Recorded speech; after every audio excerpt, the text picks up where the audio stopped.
Dan kita membahas dalam kitab Riyadhus Shalihin ini bab ke-50 masalah takut kepada Allah. Bab ini bab yang sangat penting. Karena setiap muslim harusnya melalui kehidupannya di muka bumi ini dalam hal ibadah kepada Allah diikuti dengan dua sayap, tanda kutip. Sayap khauf, rasa takut kepada Allah, dan roja, berharap. Dan ini ditekankan oleh para ulama ahli sunnah wal jamaah agar beribadah di dua sayap ini. Jadi kita takut kepada Allah subhanahu wa ta'ala dengan hukuman-hukuman dan ancaman-ancamannya. Kalau kita tidak melakukan ketaatan atau kita melakukan kemaksiatan. Dan takut juga kalau sampai amal yang sudah kita kerjakan itu tidak diterima. Sehingga selalu kita berusaha meningkatkan kualitas daripada ibadah kita. Dan roja, berharap semua apa yang Allah janjikan. Surga, rahmat, ya, rezeki. Begitu juga dengan berharap agar amal kita diterima dengan pahala yang sempurna. Jadi dua keadaan ini seorang mukmin ya, menjadikannya sebagai sayap dalam beribadah kepada Allah Subhanahu wa taala. Tidak akan berimbang kalau seseorang itu khauf tapi tidak roja. Dia takut tapi dia tidak berharap. Atau dia berharap tapi tidak takut. Banyak orang selalu mengatakan, Innallaha ghafurur rahim. Allah maha pengampun. Tapi dia lupa kalau innallaha syadidul iqab. Allah berat siksaannya. Karena mereka tidak mengimbangi antara dua hal ini. Allah subhanahu wa ta'ala memerintahkan kita agar takut kepadanya. Dan juga takut kepada apa yang Allah suruh kita takut padanya adalah bagian daripada takut kepada Allah subhanahu wa ta'ala. Misal kita takut meninggal dalam keadaan su'ul khatimah.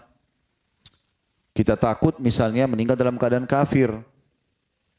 Kita takut dihukum oleh Allah subhanahu wa ta'ala dengan neraka, dengan siksa kubur.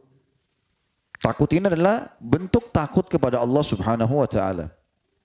Ya, karena banyak orang yang menyebarkan, bahkan dijadikan sebagai syair, janganlah kau takut kepada Allah karena ada neraka. Padahal Allah yang menyuruh kita takut pada neraka. Dan Allah jadikan neraka sebagai siksanya. Jadi takut pada neraka dan siksaan yang ada di dalamnya adalah takut kepada Allah subhanahu wa ta'ala.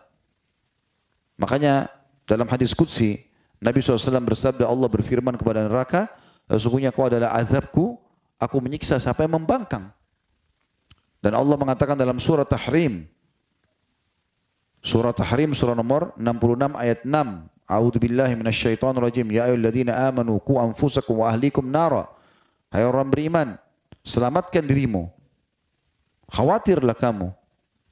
Ya. Juga untuk keluargamu dari api neraka. Jadi memang kita takut kepada apa yang Allah suruh takut. Ya. Itu bagian takut kepada Allah subhanahu wa ta'ala. Ini poin penting untuk difahami dalam masalah takut ini. Begitu juga dengan berharap.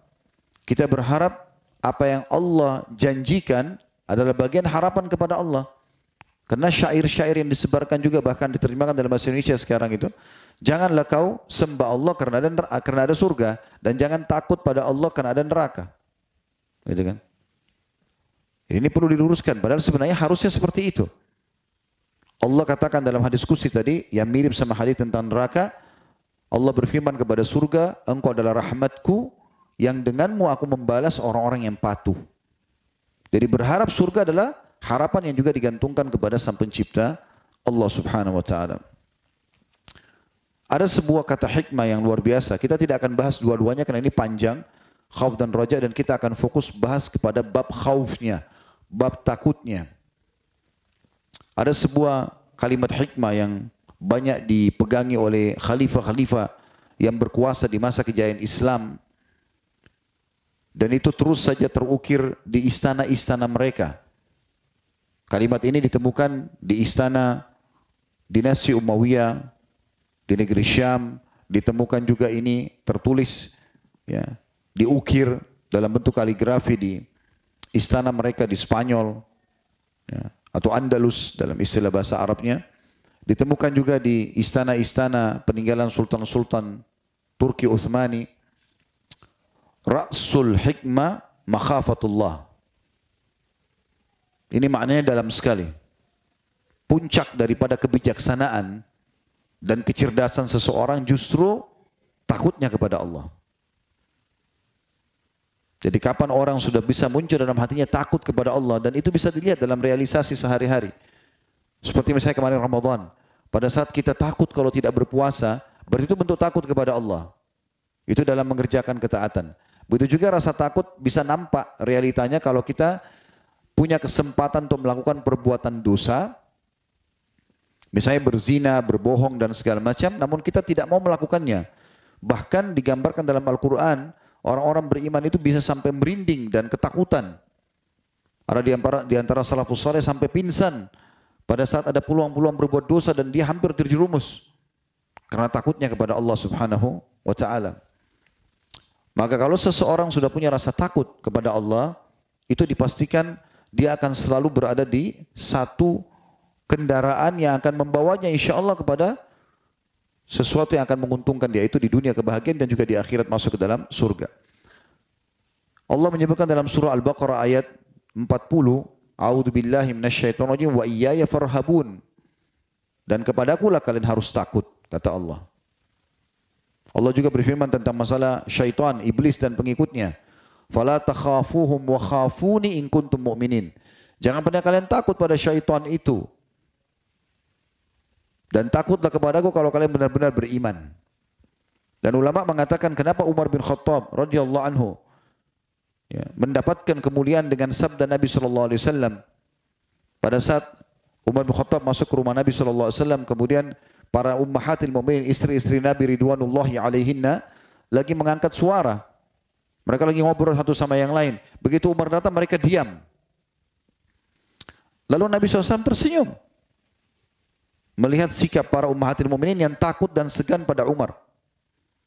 Maka Umar pun melihat Nabi SAW senyum mengatakan, ya Rasulullah, semoga Allah membuat anda selalu senyum.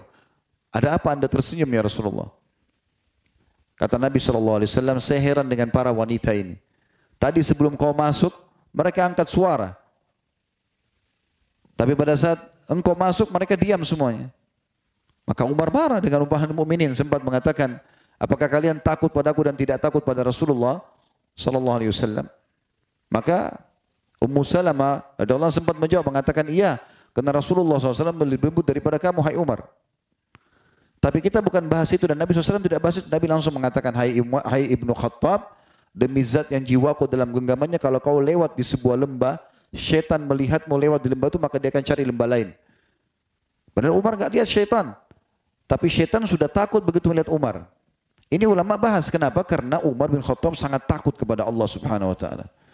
Karena dia takut kepada Allah, Allah buat musuh-musuh Allah dan musuh-musuh orang beriman termasuk di puncaknya adalah iblis dan pengikutnya, ya. Itu takut kepada Umar. Jadi orang takut kepada Allah ini luar biasa gitu. Bahkan Umar bin Khattab menjadikan tolok ukur siapapun yang menjadi gubernur di wilayahnya harus takut kepada Allah. Orang yang betul-betul zuhud terhadap dunia, takut dihisab oleh Allah, itu yang diangkat berikan jabatan. Kalau tidak oleh Umar bin Khattab dicopot dari jabatannya, sedikit saja tercoreng ya, hubungannya dengan Allah Subhanahu wa taala, maka dicopot oleh Umar bin Khattab. Pernah juga Umar bin Khattab jalan, kemudian diikutin oleh beberapa orang. Saking inginnya mereka melihat Umar bin Khattab secara fisik, dan juga ingin pada saat mungkin Umar bertemu dengan orang di jalan, kemungkinan besar ada sesuatu yang terjadi lalu Umar nasihatin sebuah hadis keluar misalnya, sebuah kata-kata hikmah. Pada saat itu Umar sempat ngedehem saja. Ada satu orang di belakang sarungnya copot karena segannya sama Umar. Maka ada satu orang mengatakan, wahai Amir Mu'minin, pelan-pelanlah. Maksudnya lembutlah dengan mereka gitu. Sampai-sampai anda ngedehem saja, itu sudah cukup membuat ada satu orang yang jatuh sarungnya karena takutnya gitu. Apa kata Umar? Apakah ketakutan mereka itu kepadaku karena takut kepada Allah? Karena tahu saya ini maksudnya orang dekat sama Allah, sehingga mereka takut nanti terkena hukum Allah melaluiku? Seperti itu maknanya. Kata orang itu iya. Kata Umar, biarkan mereka takut kalau begitu. Dan ini makna daripada takut kepada Allah Subhanahu wa taala. Ya, yang perlu difahami. Dan Allah juga mengancam banyak ayat Al-Quran tentang bahayanya siksanya. Ya, tidak boleh orang menganggap remeh masalah kesalahan-kesalahan yang dilakukan, sekecil apapun dosa itu. Karena Allah mengatakan dalam surah Al-Buruj ayat 12, A'udzubillahi minasyaitonirrajim, inna batsya rabbika lasyadid. Sesungguhnya hukuman Tuhanmu sangat keras. Nah, makanya orang tidak boleh teman-teman sekalian selalu berpegang pada Allah Ghafurur Rahim saja. Allah Maha Pengampun dan Maha Pengasih, tapi dia lupa Annallaha syadidul iqab. Allah berat siksaannya. Allah Ghafurur Rahim bagi orang yang memang betul-betul mau taubat nasuha dan pengasih bagi orang-orang yang patuh. Tapi Allah berat siksaannya bagi orang yang selalu membangkang. Dan Allah menyebutkan juga dalam surah Hud ayat 102-106. Ini pada pertemuan yang lalu, hari Rabu lalu sempat saya bacakan ayatnya. A'udzubillahi minasyaitonirrajim, surah Hud 102 sampai 106. Wa kadzalika akhdhu rabbika idza akhadhal qura wa hiya zalimah inna akhdahu alimun syadid. Inna fi dzalika laayatan liman khafa 'adzabal akhirah. Dzalika yaumun majmu'un lahun nasu wa dzalika yaumun mashhud. Wa ma nu'akhiruhu illa li ajalin ma'dud. Yauma ya'ti la takallamu nafsun illa bi'idznih wa minhum syaqiyyun wa sa'id. Fa ammal ladzina syaqu fa fin nari lahum fiha zafirun wa syahiq. Terjemahannya, dan begitulah azab Tuhanmu hai Muhammad. Apabila dia mengadab penduduk negeri yang berbuat zalim, sesungguhnya adabnya sangat pedih lagi keras. Ya, mungkin kita lihat di depan mata kita, subhanallah, tsunami, longsor, banjir, segala macam hal yang bisa datang seketika dan merenggut nyawa sekian banyak orang. Di Sulawesi tidak asing terjadi beberapa waktu lalu, tsunami, longsor.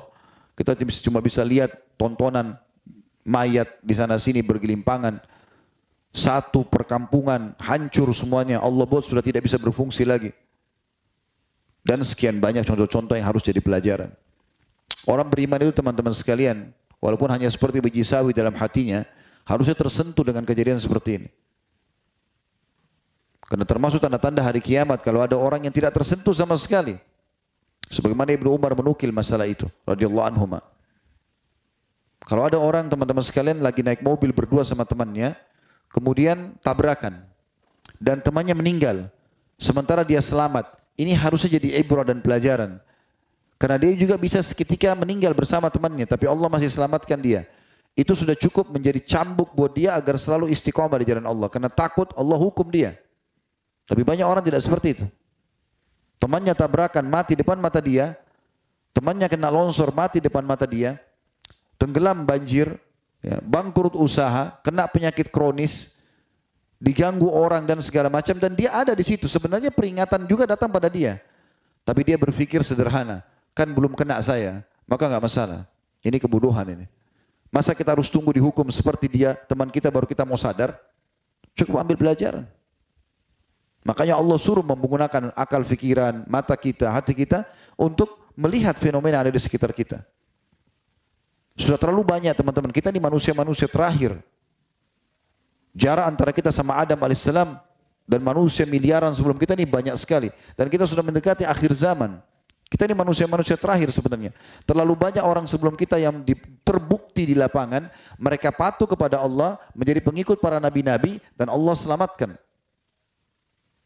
Nabi Ibrahim dengan para pengikutnya, Nabi Lut dengan para pengikutnya, Nabi Syuaib dengan para pengikutnya, Nabi Saleh dengan para pengikutnya, alaihimussalatu wassalam, Nabi Musa, Nabi Isa, Nabi Muhammad SAW dengan para pengikutnya, dan paling dekat Nabi Muhammad SAW dengan para sahabatnya. Bagaimana Abu Bakar, Umar, Uthman, Ali, Talha, Zubair, orang-orang di padang pasir Mekah nggak dikenal sebelumnya, tapi dengan mereka patuh kepada Allah, akhirnya Allah jadikan mereka tokoh-tokoh dunia. Dan Allah angkat derajatnya justru karena bagaimana menjalin hubungan yang baik dengan Allah Subhanahu wa taala. Bermula dari rasa takutnya kepada Allah ini. Dan bagaimana orang-orang yang membangkang tidak takut kepada Allah, kufur kepada Allah. Tentu munculnya kekufuran, kemunafikan, kesyirikan, pelanggaran-pelanggaran karena tidak takut pada Allah. Maka muncullah pelanggaran. Kalau orang takut tidak mungkin dia melanggar gitu. Maka kita bisa lihat Abu Jahal, Abu Lahab, ya, Walid, Syaibah, banyak sekali. Yang mereka itu, teman-teman sekalian, kita bisa lihat masa kehidupan mereka dan bagaimana masa akhir kehidupan mereka. orang yang mengikuti para sahabat dan orang-orang saleh yang bersama dengan Nabi Muhammad SAW dan juga para pendamping para nabi-nabi dulu, ridwanullahi alaihim, dari sahabat-sahabat Nabi Musa, Nabi Isa yang patuh, Allah selamatkan mereka. Dan begitulah orang yang mengikuti jejak-jejak mereka. Dan orang yang mengikuti orang-orang yang kufur, yang membangkang, ya, jadi orang munafik, jadi orang kafir, jadi orang musyrik, maka akan sama kesudahannya. Allah mengatakan walan tajida li sunnatillahi tabdila. Kalian tidak akan pernah menemukan perubahan dalam sistem yang sudah Allah buat. Yang patuh akan selamat, yang durhaka akan celaka. Itu pasti. Enggak mungkin berubah. Sudah begitu sistem yang Allah subhanahu wa ta'ala ciptakan. Lalu Allah mengatakan, setelah tadi dikatakan begitulah adab Tuhan wahai Muhammad, apabila dia mengadab penduduk negeri yang berbuat zalim. Zalim artinya berbuat maksiat, yang terus-menerus tidak taubat. Sesungguhnya adabnya sangat pedih lagi keras. Lalu Allah mengatakan, dan pada demikian itu benar-benar terdapat pelajaran bagi orang-orang yang takut kepada adab akhirat. Karena semua dari dunia ini miniatur akhirat. Apapun yang kita rasakan dari gangguan di muka bumi ini, sakit, ditusuk duri, apalah, gangguan apa saja. Itu adalah miniatur akhirat. Karena di akhirat akan lebih pedih siksaannya. Wala adzabul akhirati akbar, kata Allah. Dan siksaan akhirat lebih besar, lebih menyakitkan. Begitu juga nikmat yang sedang kita rasakan di muka bumi ini adalah miniatur surga. Nikmatnya makanan, mungkin teman-teman bisa pernah rasakan manisnya atau nikmatnya makanan karena enaknya makanan tersebut, wanginya, aromanya, penataan yang rapi dan seterusnya. Kita juga pernah menggunakan pakaian sehingga kita nyaman, mungkin baju itu bagus, warnanya cocok dan segala macam. Kita pernah merasakan nikmatnya tidur, ya, nikmatnya biologis kalau orang yang sudah menikah, yang halal. Maka ini semua miniatur akhirat. Di akhirat itu jauh lebih besar. Apa kata Nabi SAW dalam hadis yang sahih riwayat Bukhari Muslim? Perumpamaan dunia kalian dibandingkan akhirat nanti di sana. Baik nikmatnya, ya, ataupun siksaan nanti yang ada di sana. Nikmat bagi yang patuh kepada Allah, siksaan bagi orang yang membangkang. Hanya seperti jari telunjuk yang dicelupkan di lautan lalu diangkat. Lihatlah berapa banyak tetesan air yang ikut di jari telunjuk tersebut. Maka di akhirat nikmat yang akan Allah berikan jauh lebih besar. Sebagaimana juga azab akan jauh lebih pedih. Dan Allah menyebutkan dalam banyak ayat juga bagaimana Allah datangkan cobaan-cobaan di muka bumi ini untuk memperingatkan mereka sebelum datang siksa yang besar nanti. Allah mengatakan hari kiamat itu adalah suatu hari yang semua manusia dikumpulkan untuk menghadap kepadanya. Dan hari itu adalah suatu hari yang disaksikan oleh makhluk. Dan kami tiadalah mengundurkannya melainkan sampai waktu yang tertentu. Maksudnya kami sudah tentukan waktu terjadinya kiamat. Dan pasti terjadi. Dikala datang hari itu, tidak seorang pun berbicara melainkan dengan izin Allah. Ini dijelaskan juga dalam sebuah hadis Bukhari. Nanti pada saat itu Allah subhanahu raja-raja dunia akan tundukkan kepala mereka di mahsyar. Dan Allah akan mengatakan mana raja-raja dunia. Mereka tidak bisa berbicara. Sudah tidak lagi penolong-penolongnya. Gitu. Maka di antara mereka ada yang celaka dan ada yang bahagia. Celaka orang yang membangkang dengan hukum Allah Subhanahu wa taala, selalu tidak patuh, tidak takut kepada Allah, dan selamat atau bahagia orang-orang yang patuh. Ini tidak akan pernah berubah sistem ini. Adapun orang-orang yang celaka, maka tempat mereka di neraka, di dalamnya mereka mengeluarkan dan menarik nafas sambil merintih.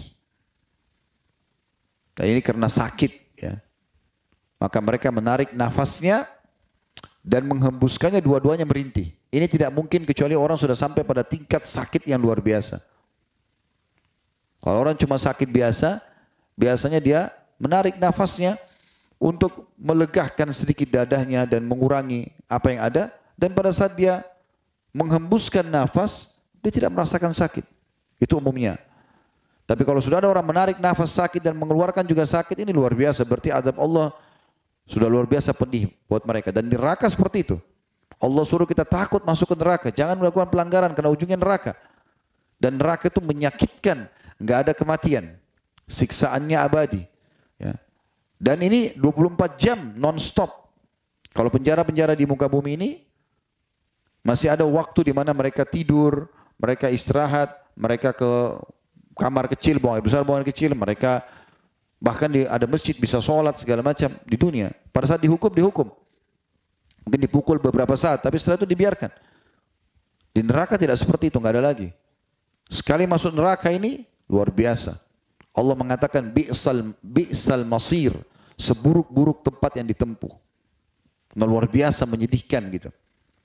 Pada saat mereka dilempar dalam api neraka, mereka terbakar, mereka rasakan sakitnya sampai kulit mereka hangus. Setelah kulit mereka hangus, Allah utuhkan lagi kulitnya, tapi proses pengutuhan ini juga siksaan. Jadi semuanya sakit.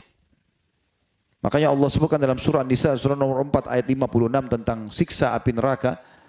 A'udzubillahi minasyaitonirrajim. Kullama nadidat juluduhum badalnahum juludan ghaira liyadzuqul azab. Setiap kali kulit ahli neraka itu terbakar, mereka rasa sakit luar biasa, kebakaran. Ya, bayangkan kalau api membakar kulit kita, maka kami kembalikan lagi setelah sudah terbakar kulitnya, kami kembalikan lagi kulitnya dengan kulit yang baru agar mereka rasakan rasa sakit yang baru. Jadi sebenarnya pengembalian pun itu sakit. Dalam sebuah riwayat yang sahih dijelaskan, ahli neraka akan memanggil para malaikat penjaga neraka. Dan itu tidak dijawab. Kalau saya tidak salah dalam hadis itu disebutkan 500 tahun.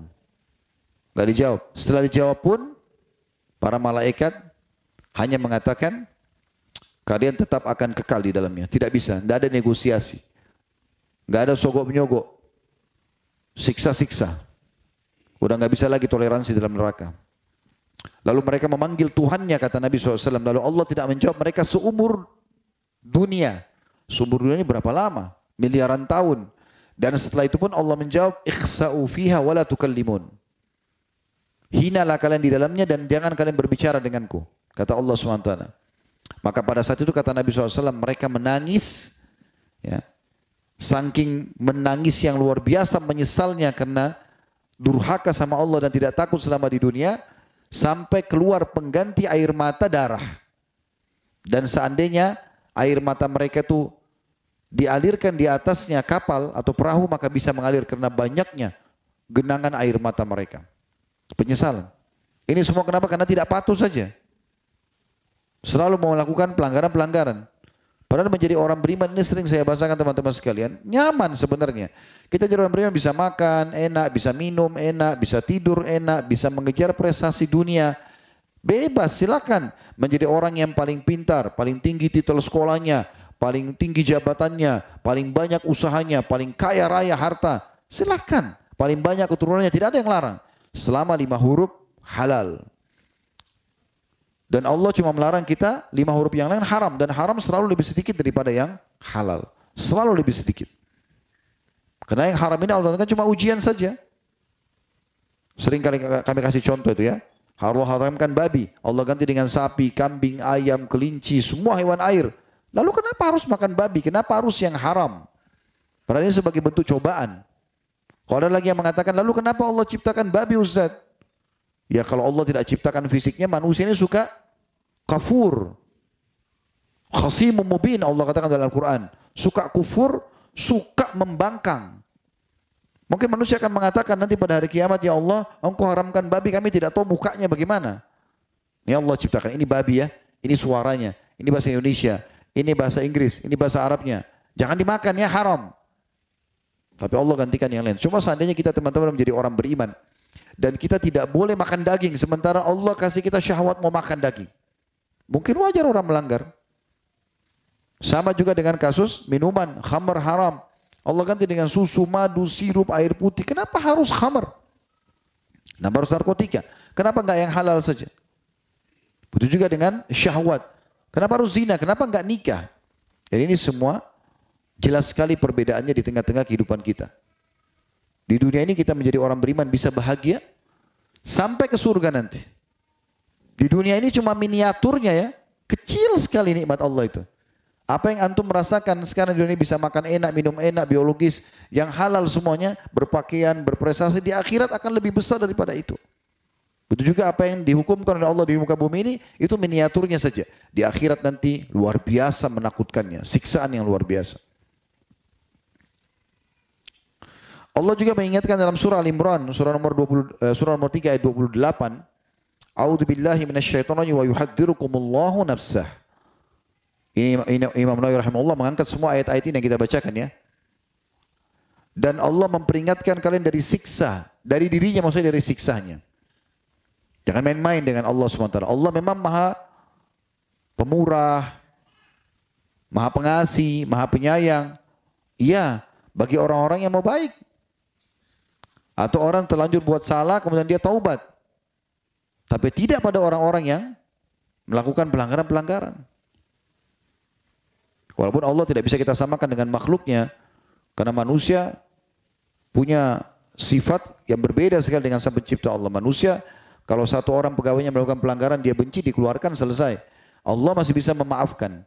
Tapi jangan dianggap remeh ini. Sehingga dia diulang-ulangi kesalahan tersebut. Tidak ada dosa teman-teman yang tidak Allah hukum. Allah punya cara mendatangkan hukumannya. Tujuannya supaya orang itu tidak mengulanginya. Sekecil apapun dosa itu ada saja efeknya. Dan efeknya mungkin tidak nyaman. Sumpek, sedih, gangguan orang, ribut rumah tangga. Bahkan sebagian salaf menganggap dia tahu dia punya dosa kepada Allah kalau dia lihat perubahan sikap pasangannya. Kemudian perubahan sikap tunggangannya dan juga tikus yang ada dalam rumahnya. Orang-orang beriman itu pekah sekali. Banyak orang di antara kita subhanallah tidak seperti ini. Mau tikus 100 ekor pun di rumahnya dia nggak peduli. Seakan-akan tidak ada pelanggaran yang dia lakukan. Tidak saudaraku. Sebagian salaf itu kakinya saja kesentuh batu, maka dia langsung mengatakan inna lillahi wa inna ilaihi raji'un. Pernah baca nggak dalam Al-Quran bagaimana Nabi Daud alaihissalam Allah uji dengan Allah lemparkan bangkai di depan singgasananya. Ya. Maka tiba-tiba Nabi Daud alaihissalam sujud, rukuk sujud. Dan tidak angkat kepalanya sampai Allah memastikan wahyu turun. Sampai Allah turunkan wahyu kalau itu adalah ujian saja. Bukan karena dia buat dosa. Sebagian salaf kalau lewat mencium bau busuk saja, mereka langsung beristighfar kepada Allah SWT. Karena tidak mungkin sampai ke hidung dia, kecuali memang karena ada sesuatu yang Allah jadikan sebagai peringatan. Begitu luar biasanya mereka peka, ya, menghisap diri mereka, agar jangan sampai Allah Subhanahu Wa Taala menghukum. Karena Allah lebih tepat janji daripada manusia. Teman-teman yang kerja di perusahaan, begitu yakin akhir bulan akan dikasih gaji oleh atasannya. Padahal itu manusia bisa mengingkari janji. Bagaimana kita tidak yakin dengan Allah sang pencipta langit dan bumi ini? Yang pasti akan memberikan apapun yang kita inginkan asal kata kuncinya patuh, taat. Ya. Patuh kepada Allah SWT mengiyakan perintah dan takut kalau melakukan pelanggaran-pelanggaran yang akan dihukum olehnya nanti. Kemudian Allah juga sebutkan dalam surah Abasa ayat 34 sampai 37. A'udzu billahi minasyaitonir rajim. Yauma yafirul mar'u min akhihi wa ummihi wa abihi wa sahibatihi wa bani likulli imri'in minhum yawma idzin sya'nun yughni. Pada hari kiamat nanti manusia akan lari dari saudaranya. Pikirkan baik-baik. Saudara kandungmu yang selalu kamu bersama dari kecil bermain bersama, nanti di akhirat kamu akan lari dari dia. Takut dia tuntut kamu nanti.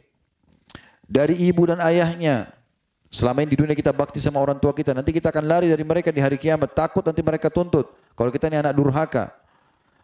Dan juga pasangan hidupnya dan anak-anaknya. Maka pada saat itu setiap orang memiliki urusan yang dia atau yang menyibukkannya. Allah suruh ingatkan itu. Hati-hati hari itu. Makanya saya sering ingatkan teman-teman. Semoga saya termasuk orang yang pertama mengamalkan. Bukan cuma mengucapkan. Menuju ke akhirat ini bawa dua hal. Dan jangan bawa dua hal. Bawa dua hal adalah amal soleh dan teman soleh. Lingkungan yang sehat. Yang nanti bisa memberikan kita syafaatnya pada hari kiamat. Pertolongan dia karena dia lebih baik ibadahnya. Dan jangan bawa dua hal, jangan bawa dosa dan jangan bawa musuh. Ada orang begitu sibuk tiap hari dari dosa ke dosa, dari musuh ke musuh. Yang akhirnya jadi berat buat dia hari kiamat. Sekarang saya ingatkan para penuntut ilmu ini, hati-hati. Pada saat Allah sudah mudahkan kita mendapatkan hidayah, tidak lagi mau berzina, tidak lagi mau riba, kita sudah mulai berubah performanya, tidak cukup sampai di situ. Banyak fitnah-fitnah yang masuk dalam majelis-majelis ilmu, dalam ikhwah dan akhwat ini, yang dia tidak sadar itu adalah dosa besar, seperti menggibah, memfitnah, ya. Dia enggak lagi lakukan dosa-dosa besar yang dia anggap dosa, yang ini tidak dianggap dosa. Ngomongin orang, ghibah itu sesuatu yang ada pada diri seorang muslim, dan dia tidak suka diceritakan. Ya sudah, kalau mau nasihatin orang datang kepada dia empat mata. Untuk apa kita bicarakan di belakang? Memusuhi seorang muslim tanpa kejelasan, tanpa tabayun, ini enggak boleh. Ya. Itu banyak sekali di majlis. Sibuk menggibah orang ini, kenapa pakai baju itu, kenapa pakai kopiah itu, kenapa dia duduk di sebelah sana. Bahkan subhanallah Allah gambarkan melalui lisan Nabi Muhammad SAW tentang orang-orang munafik di zaman Nabi SAW. Pada saat Nabi SAW memanggil untuk jihad ke Tabuk, ini peperangan terakhir Nabi SAW.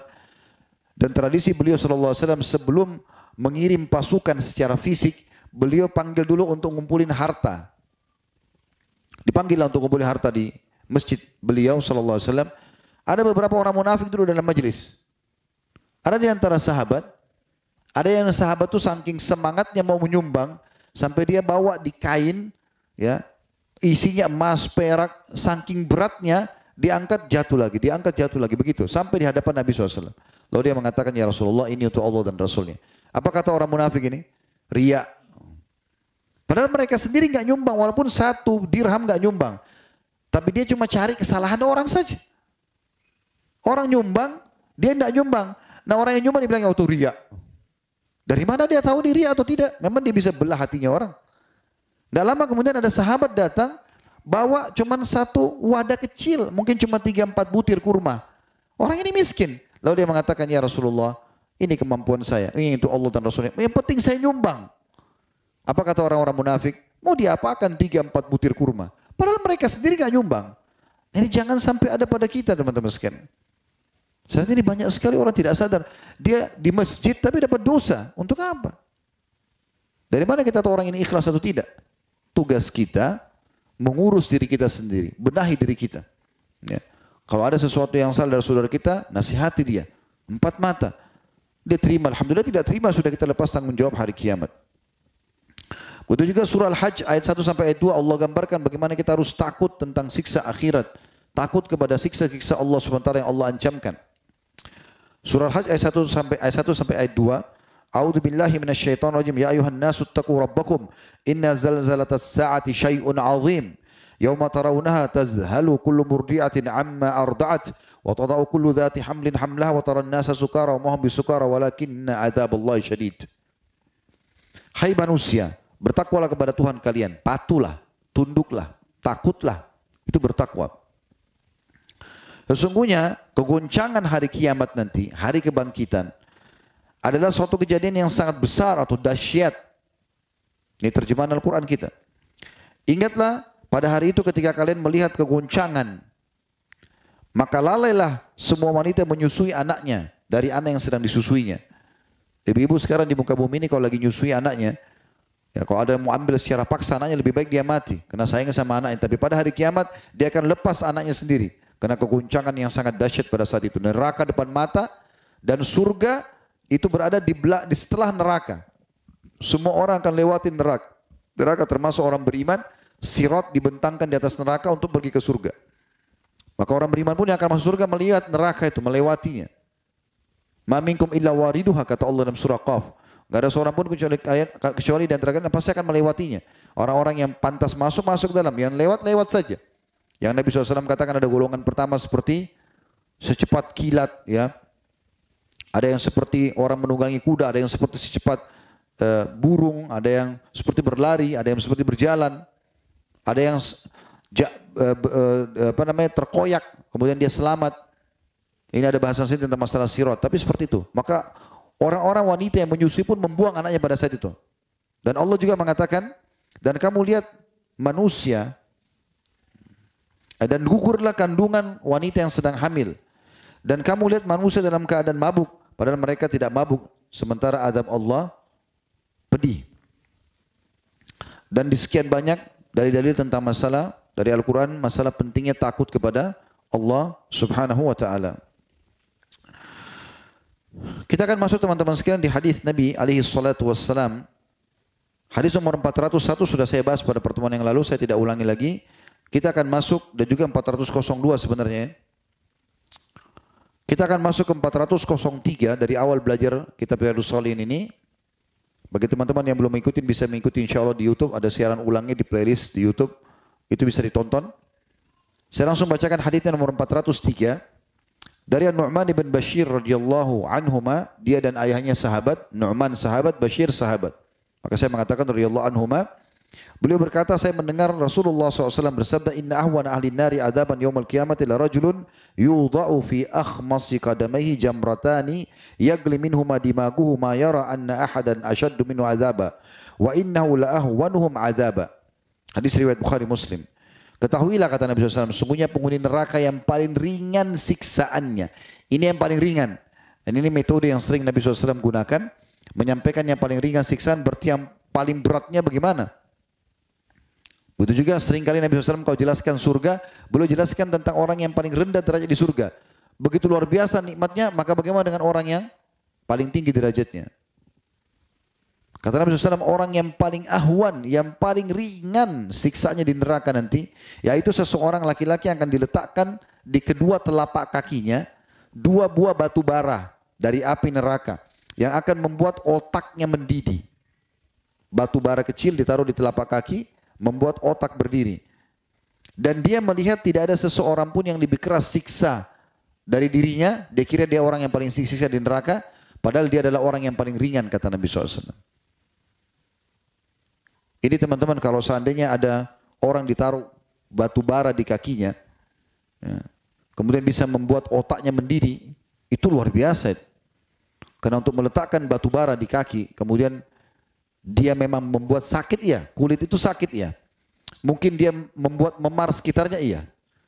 Dan mungkin bara ini akan membuat, atau mungkin kalau sudah diinjak beberapa saat, apalagi kalau sudah tersentuh kepada tulang-tulang, maka mungkin dia bisa padam. Nggak mungkin itu di dunia ini bisa bara ditaruh di kaki membuat otak mendidih, itu nggak mungkin. Ini hanya ada di akhirat. Tapi luar biasa saking dahsyatnya di sini. Disebutkan kalau ditaruh di kaki, otak mendidih. Ini luar biasa.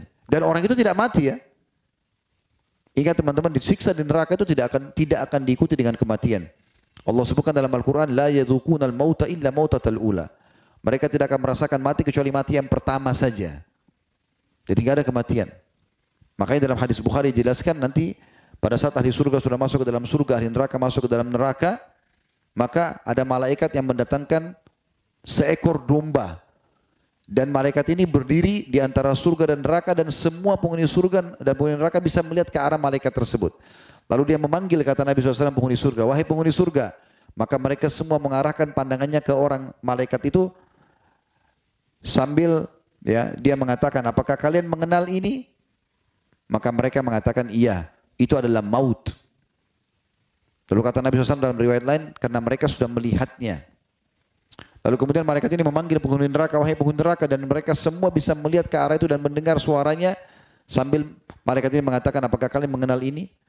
Maka mereka mengatakan, iya, itu adalah maut. Kata Nabi SAW, karena mereka juga sudah merasakannya. Maka disembelihlah domba tersebut, lalu malaikat itu mengatakan, wahai penghuni surga, bahagialah selamanya karena tidak ada kematian setelah hari ini, dan wahai penghuni neraka, ya, rasakanlah siksa yang pedih karena enggak ada kematian setelah hari ini. Kata Nabi SAW dalam penutupan hadis, maka penghuni surga makin bahagia dan gembira karena mereka tidak akan disiksa lagi, karena jelas tidak akan mati lagi. Berarti mereka akan rasakan kenikmatan yang luar biasa, dan penghuni neraka akan terus menyesal, bertambah menyesal karena mereka tidak akan mati. Karena mati kan menyelesaikan permasalahan. Ada kalau ada pencuri digebukin di jalan, ditangkap lalu dipukul, kemudian dia mati, maka orang akan berhenti siksa dia. Kalau dianggap orang mati gak rasa sakit lagi, mau dicungkil matanya, mau dimutilasi, potong tangannya, kakinya, dia gak ngerasa apa-apa. Dikulitin pun dia ngerasa apa-apa. Makanya di akhirat tidak ada kematian. Hati-hati. Ini hanya karena membangkang, melakukan kemaksiatan. Lalu untuk apa? Kenapa tidak menjadi orang baik saja? Kenapa tidak menjadi orang yang patuh saja? Ancaman-ancaman ini teman-teman bukan dongeng semata, ya. Yang sedang kita bahas ini bukan saya di sini meluangin waktu mengisi pengajian hanya untuk seremoni dan testimoni saja. Antum juga duduk di sini bukan hanya sekedar mengisi waktu saja, atau mau tes-tes enak enggak pengajian, atau kadang enggak enak sama teman. Sayang sekali, kehilangan keutamaan majelis ilmu. Harusnya niatnya benar. Kita untuk belajar. Ini semua penyampaian qala Allah dan qala Rasul alaihi salatu wassalam. Ini wahyu, tidak mungkin salah.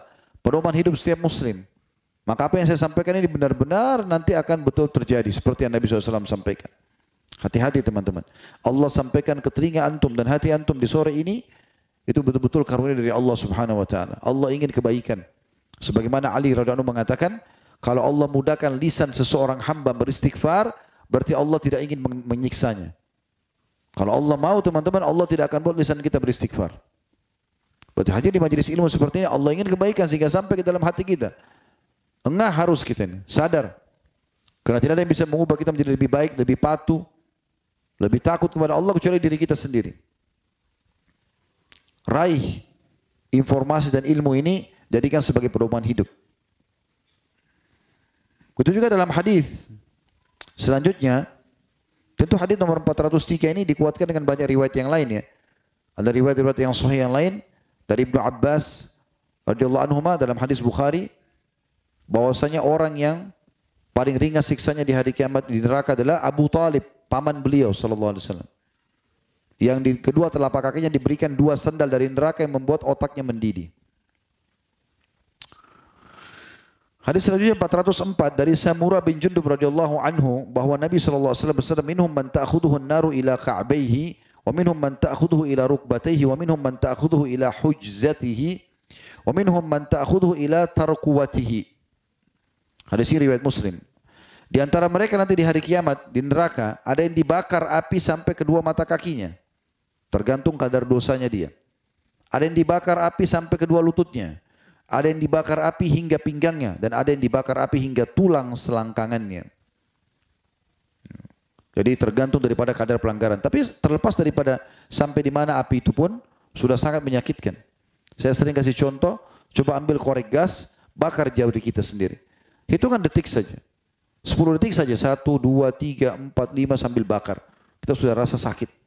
1 menit mungkin matang, luka bakar, sakit, mungkin butuh operasi, butuh penyembuhan waktu yang lama.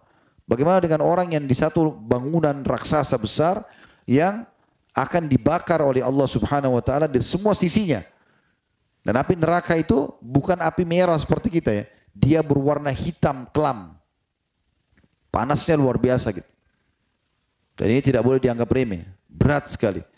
Bahkan api neraka, api dunia ini bagian kecil daripada dari api neraka yang sudah Allah SWT siapkan. Jadi nggak boleh main-main soal ini. Jangan anggap remeh. Jangan terus-menerus mau dalam kelalaian, pelanggaran. Karena hukuman Allah sangat nyata depan mata di dunia dan juga di akhirat. Hadis selanjutnya 405 dari Ibnu Umar radhiyallahu anhuma, bahwasanya Rasulullah SAW bersabda, yakumun nasu li rabbil alamin hatta yagiba ahaduhum fi rashhihi ila ansafi udhunaihi. Manusia akan bangkit untuk menghadap Tuhan semesta alam sehingga salah seorang dari mereka tenggelam dalam air keringatnya sendiri hingga mencapai pertengahan kedua telinganya. Hadis riwayat Bukhari dan Muslim. Di hari kiamat nanti di mahsyar, orang akan berdiri masing-masing ya, dan akan tenggelam oleh keringatnya tergantung daripada dosa-dosanya.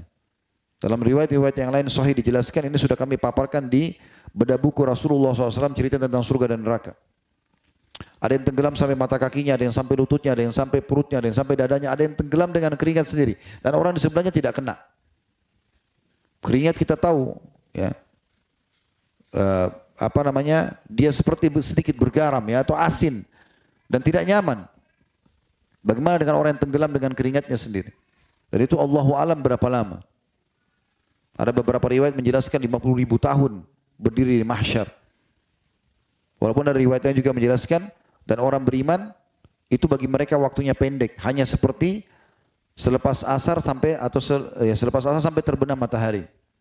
Waktunya pendek bagi orang-orang beriman, dan semua Allah masukkan kita di situ. Tapi ini harus betul-betul beriman dan beramal soleh di dunia. Para Allah selamatkan, kalau tidak maka akan tersiksa seperti dijelaskan di dalam hadis ini. Ini semua penyampaian sudah dibocorkan tanda kutip kepada kita, apa yang terjadi di akhirat nanti.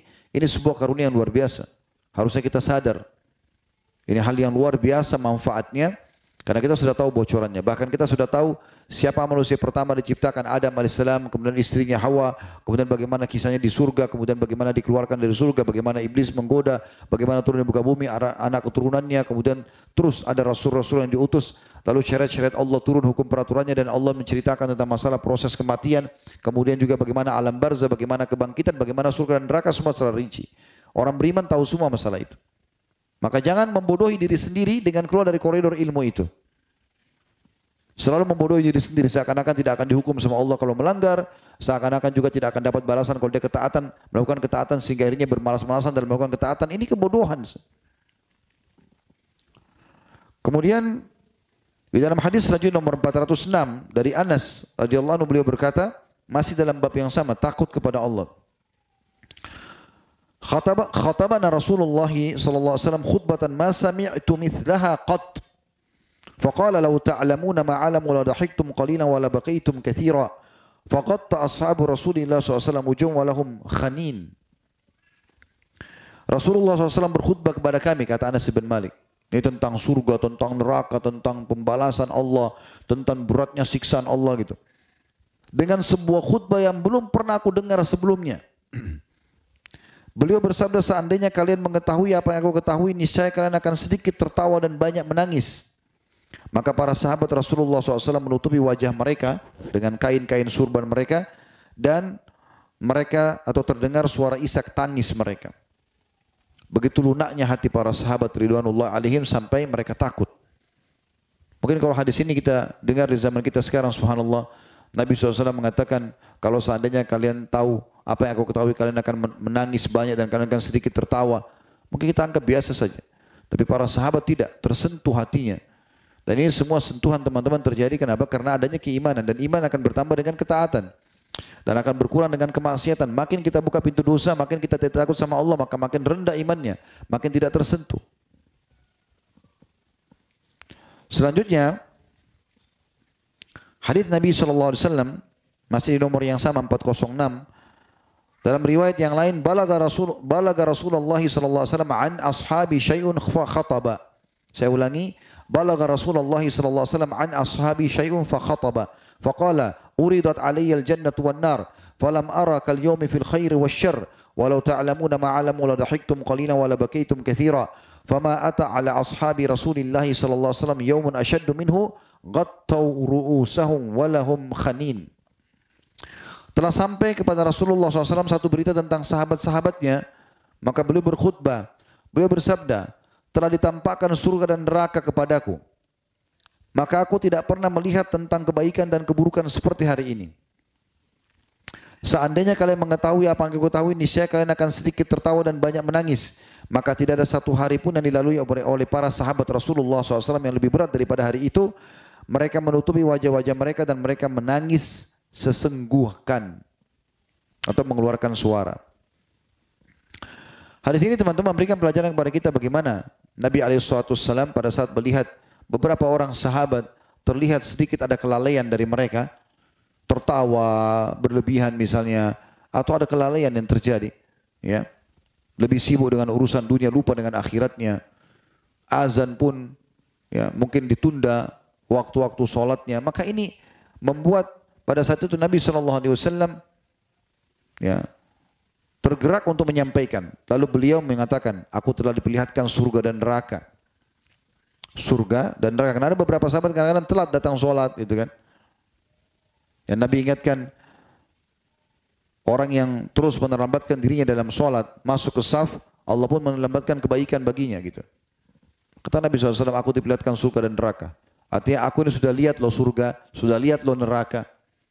Dan aku belum pernah lihat kebaikan, artinya kenikmatan surga yang luar biasa. Seperti aku lihat hari ini, dan aku tidak pernah lihat siksaan seperti berat yang aku diperlihatkan hari ini di neraka. Beratnya luar biasa gitu. Maka kalau kalian tahu apa yang sudah aku tahu, kalian lihat apa yang aku lihat ini, maka kalian akan banyak menangis dan sedikit tertawa. Nah, ini makna daripada hadis tadi.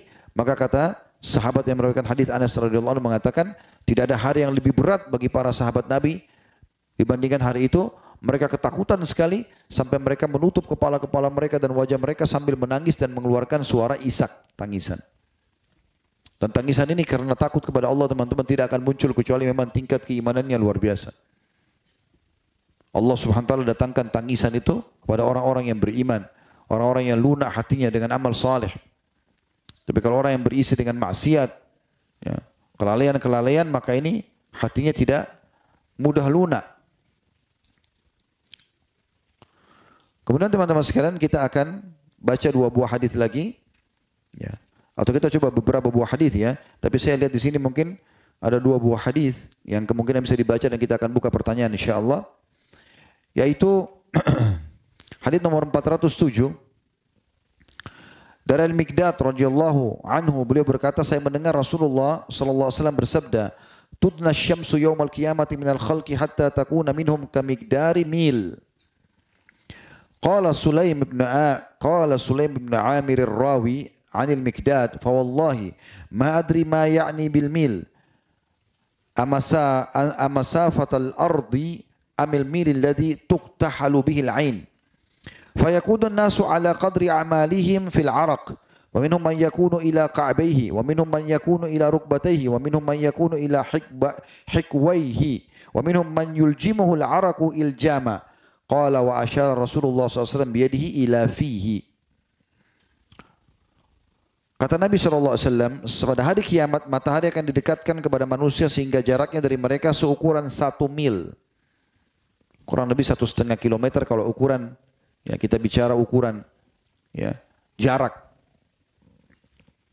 Namun di sini Sulaim bin Amir perawi hadis rahimahullah menukil dari Miqdad sahabat Nabi yang menukil hadis ini dari Nabi SAW mengatakan, tapi demi Allah saya betul-betul tidak tahu apakah 1 mil di sini maksud adalah jarak tempuh atau mil yang digunakan untuk mencelak mata. Jadi kalau orang biasa mau menggunakan celak, meletakkan celak di matanya itu ada kayunya, ada wadahnya. Itu kalau sudah dekat dengan matanya dikenal juga dengan mil. Jadi saya tidak tahu apakah matahari nanti ini dekatnya jarak 1,5 kilometer atau 1 mil itu, atau memang yang seperti digunakan untuk mencelak mata. Beliau bersabda, maka manusia berkeringatan. Nabi SAW menjelaskan. Lanjutan hadisnya tadi itu, Miqdad cuma mengatakan, saya tidak tahu yang Nabi maksudkan ini mil itu yang dekatnya matahari dengan manusia sejarah 1 mil. Apakah mil jarak kilometer, jarak tempuh, atau tadi kayu celak mata yang digunakan untuk mencelak mata seseorang. Lalu Miqdad melanjutkan hadisnya, kata Nabi SAW, maka manusia berkeringat. Keringat mereka sesuai dengan kadar amal masing-masing. Di antara mereka ada yang keringatnya sampai pada kedua mata kakinya, ada yang sampai pada kedua lututnya, ada yang sampai pada pinggangnya, ada yang sampai tenggelam sendiri oleh keringatnya. Lalu dia berkata, Rasulullah SAW, Miqdad berkata, Rasulullah SAW memberikan isyarat dengan tangannya sampai ke mulutnya. Artinya ada yang tenggelam dengan keringatnya sampai ke mulutnya. Hadis ini teman-teman sekalian menjelaskan kepada kita tentang bagaimana dahsyatnya hari kiamat dan bagaimana seseorang harus hati-hati dalam menghadapi hari kiamat itu. Karena dalam Al-Quran kita sudah hafal semua ayatnya. Wa may ya'mal mithqala dzarratin khairan yara. Siapa yang berbuat seperti biji sawi dari kebaikan pasti akan diperlihatkan untuknya dan akan dia terima balasannya. Wa may ya'mal mithqala dzarratin syarran yara. Siapa yang berbuat seperti biji sawi dari keburukan juga dia akan diperlihatkan dan akan dihukum. Enggak ada yang luput. Dan Bilal radhiyallahu anhu mengatakan dalam sebuah statementnya, kalau orang-orang yang sudah bertaubat pun itu tetap akan dipaparkan kepada mereka pelanggaran mereka walaupun nanti tidak dihukum lagi. Jadi misalnya orang pernah berzina di umur 17 tahun. Lalu dia tobat di umur 20 tahun misalnya. Nanti tobat itu akan menghilangkan siksaan zina itu. Tapi tetap akan dipaparkan kepada dia pada hari kiamat. Agar dia tahu bahwasanya Allah maha mengetahui segala sesuatu. Dan Allah perlihatkan bagaimana kalau dia tidak bertobat akan dihukum dan bagaimana luas rahmat Allah yang memberikan kesempatan dia tobat sehingga dia lepas dari siksaan. Makanya Atha bin Abi Rabah mengatakan harusnya seseorang dari kita malu kalau dipaparkan bukunya hari kiamat. Kalau berisikan semuanya pelanggaran. Tidak usah kita bicara tentang buku amal kita. Rapot yang kita terima di sekolah saja, itu kalau ada angka merahnya kita malu memperlihatkan kepada orang lain. Beda dengan kalau buku itu penuh dengan nilai-nilai yang bagus. Makanya Allah gambarkan orang-orang beriman yang menerima bukunya hari kiamat dengan tangan kanannya, maka mereka mengatakan, ya, ini buku saya, ha'umukra'u kitabiyah. Ini bukuku, silakan baca. Inni dhanantu anni mulakin hisabiyah. Aku yakin aku sudah lolos. Karena orang terima bukunya dengan tangan kanan dia akan lolos. Tapi orang yang menerima dengan tangan kiri dia malu dengan dirinya sendiri, dia takut dengan siksaan Allah. Maka dia berharap kematian di dunia sudah tidak ada lagi kebangkitan setelahnya. Ya laitaha kanatil qadhiyah.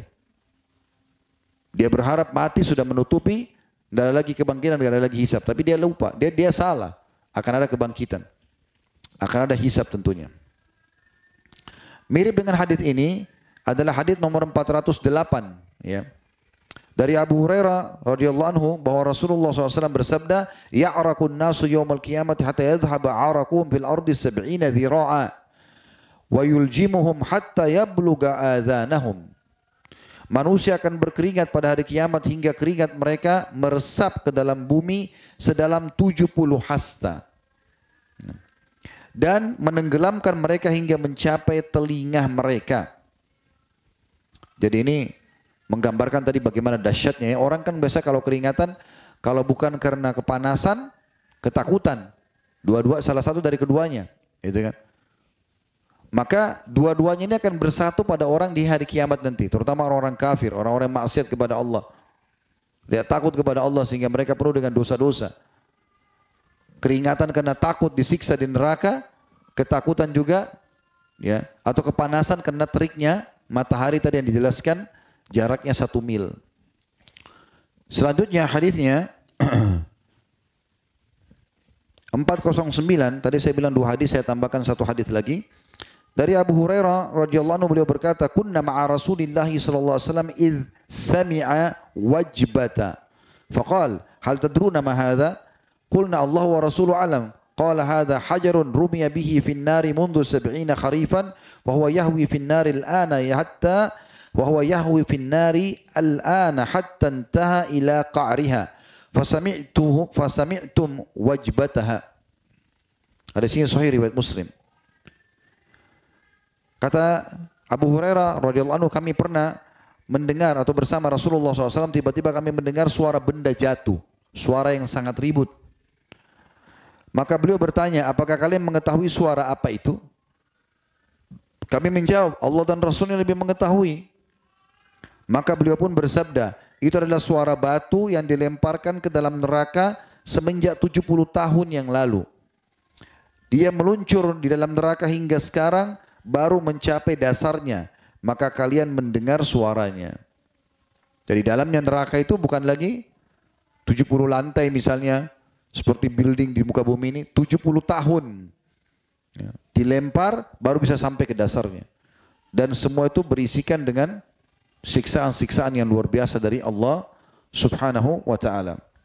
Dan tentu sebaliknya teman-teman sekalian, orang yang beriman itu enak sekali ya, nikmat sekali. Coba terapkan dalam kehidupan seminggu, sebulan, apalagi kalau bisa istiqomah bagus. Coba menjadi orang-orang yang patuh. Mulai malam ini komitmen. Lakukan ketaatan. Yang diperintahkan, yang wajib-wajib, sholat wajib. Ya, kalau puasa Ramadan, kembali puasa Ramadan. Yang sunnah-sunnah dikerjakan semampu kita. Coba kerjakan. Dan lihat bagaimana perubahan yang terjadi dari muamalah pasangan kita, anak-anak kita, lingkungan di sekitar kita. Bagaimana beban, tidak ada beban dalam hidup. Orang yang beriman tidak berbuat dosa tidak ada bebannya. Tapi orang yang bermaksiat, naudzubillah, bebannya luar biasa. Bebannya luar biasa. Kita temukan tidak ada ketenangan dalam hidupnya. Apalagi kalau semua pernah menipu harta misalnya. Dia pernah membuat nota palsu 1 juta. Setiap kali disebutkan 1 juta dia ketakutan sendiri. Maka orang beriman itu tenang sekali. Nikmat hidupnya. Ada nikmat menimpa dia bersyukur, dia berbagi. Ada cobaan maka dia bersabar. Tadi yang disebutkan dalam hadis yang sahih, Allahu a'lam.